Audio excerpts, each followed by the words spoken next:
मोहसिन भाई, पिछले 1 डेढ़ साल से प्राइसेस जो है ना वो स्टेबल थी, लेकिन अब देख रहे हैं कि एकदम ब्रिक, क्रश और सैंड, स्टील सबकी प्राइस जो है ना वो अप हो गई है। तो हम इसको इस वक्त इस सूरत हाल में क्या करना चाहिए? पिछले 1-2 दिन से मार्केट के अंदर चीज़ें हुई हैं।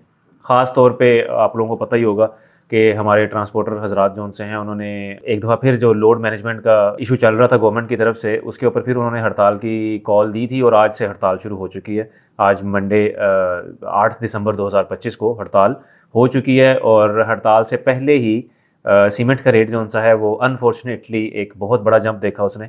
जो हमें 1390-1380 रुपये में बैग मिल रहा था लाहौर में ऑन साइट डिलीवर्ड, अब वो इस टाइम पे 1550 तक उसकी आवाज़ चली गई है। और आवाज़ नहीं गई, अवेलेबल ही नहीं है इस टाइम। सीमेंट मार्केट से शॉर्ट हो चुका है ट्रांसपोर्ट की इशू की वजह से।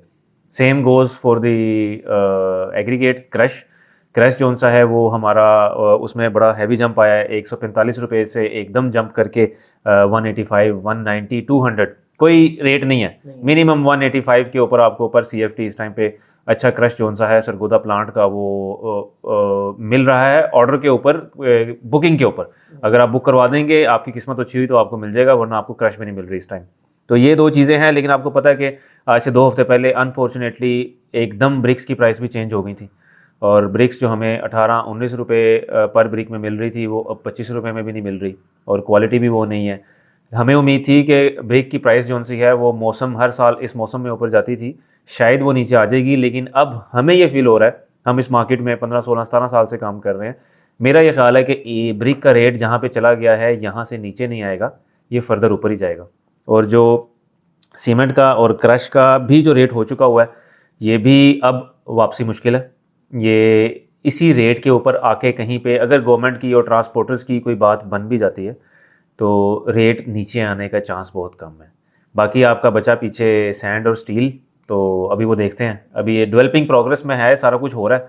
मेरा ख्याल है कि स्टील भी अब ऊपर जाएगा, क्योंकि स्टील भी पिछले 1 साल से 1.5 साल से स्टेबल है, वो ज़्यादा ऊपर नहीं जा रहा। टीम ओवरसीज़ का जो ग्रे स्ट्रक्चर का लाहौर में रेट चल रहा है वो अराउंड मेरा ख्याल है कोई 2950 रुपया पर स्क्वायर फुट है। अभी भी मेरा ख्याल है जो हम लोग कोट कर रहे हैं 2950 रुपया पर स्क्वायर फुट में हम ग्रे स्ट्रक्चर बना के दे रहे हैं, जिसमें हम इंक्लूडिंग आउटसाइड कवर्ड एरिया हर काम बीच में शामिल होता है, कोई हिडन चार्जेस नहीं होते। काफ़ी लोगों का सवाल है कि जी अब हमारे ग्रे स्ट्रक्चर के रेट में सडन इम्पैक्ट तो मैं जो बता सकता हूँ 150 रुपया पर स्क्वायर फुट तो एकदम सडन इम्पैक्ट आ चुका हुआ है।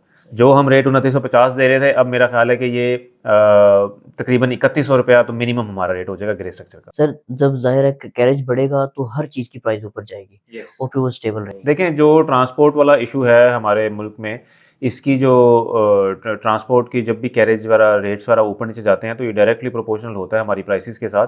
अगर खाली यहाँ पे कैरेज की बात नहीं हो रही, लोड को भी मैनेज किया जा रहा है, क्योंकि हमारी जो इंफ्रास्ट्रक्चर है, जो रोड्स हैं, जितने हमारे ट्रांसपोर्टर हजरात जितना वज़न लेके, जितने टन्स लेके ट्रैवल करते हैं सड़कों के ऊपर, हमारी सड़कें उतने टन्स के लिए बनी नहीं है। तो गवर्नमेंट इन्फोर्स ये कर रही है कि अगर लेट्स सपोज एक सीमेंट का ट्रॉला है, उसके ऊपर आप मैक्सिमम 800 बैग ला सकते हैं, तो हमारे ट्रांसपोर्टर हजरात उस पर 1400 बैग लेके आते हैं, जिसकी वजह से ज़्यादा बैग्स के ऊपर जब एक ट्रांसपोर्ट में ज़्यादा बैग्स आ रहे होते हैं तो प्राइस नीचे आ जाती है। लेकिन वो इंफ्रास्ट्रक्चर को नुकसान होता है, तो गवर्नमेंट ने भी इसके ऊपर बड़ी सख्ती कर दी है। इस वजह से अब ये प्राइसेस जो सी हैं ये ऊपर जाएंगी।